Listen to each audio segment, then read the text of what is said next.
Velkommen til en gratis uddragsversion af A Level Ahead videoseminar for John Donne's Elegy, His Picture.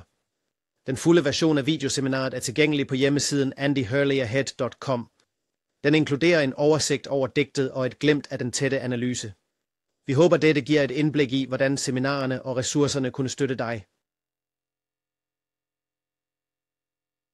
Vi begynder med et overblik over digtet. I denne enkeltstående strofes elegi henvender Donne sig til sin elskerinde, da han er ved at tage på en af sine rejser til udlandet. Disse kunne være farlige affærer og var ofte lange, besværlige ekspeditioner. Han giver hende et billede af sig selv som et minde under hendes fravær. Digtet reflekterer over billedets rolle og potentielle betydning. Det er skrevet i heroiske kupletter, hvilket passende afspejler kærlighedens varige natur. I linjerne 1-4 beskriver han, at billedet vil være en påmindelse om ham under hans fravær.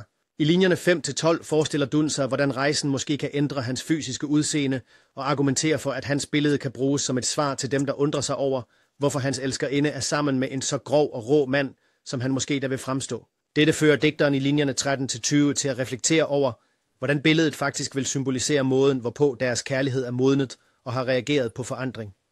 Det vil ikke længere fungere som en påmindelse om, hvad han engang var. Han argumenterer for, at det vil vise deres kærligheds overlegenhed, som ikke afhænger af overfladiske fremtoninger. Linjerne 1-4. I disse indledende linjer giver Donne tryghed gennem gaven af sit billede. Denne tryghed udvikles gennem brugen af rimende kupletter. I det første modvirker han frygten for afskedsfaren med det tilstødende rim dvæle, hvilket indikerer, at hendes billede vil forblive i hans hjerte, uanset hvor langt væk han er. Gentagelsen af dvæle tilføjer til denne betryggende tone. Hans brug af skyggemetaforen rammer en mere seriøs tone. Billedet er en repræsentation af ham snarere end realiteten, ligesom en skygge. Dette har et andet betydningslag, når de begge er døde. På et niveau vil det være den eneste varige erindring om hans fysiske fremtoning. Men han drager også følgende sammenligning. I vores død er vi kun en erindring eller en skygge eller den virkelighed, vi engang var. Så vi vil blive mere som billedet, da billedet kun er en erindring, en skygge af det virkelige. Det kunne faktisk argumenteres, at billedet kunne ses som den substantielle krop i forhold til den skygge, hans genvundne krop vil være.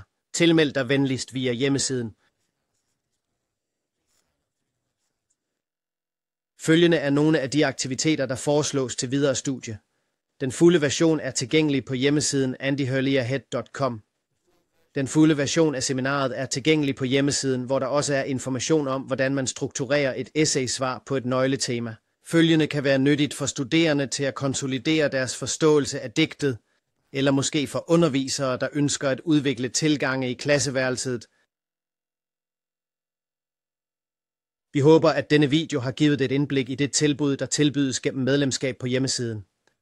Medlemskab er tilgængeligt fra 1 dag til 3 år, afhængigt af dit behov og din præference. Skoler, gymnasier og universiteter kan købe adgang til flere licenser for at støtte deres kolleger og elever.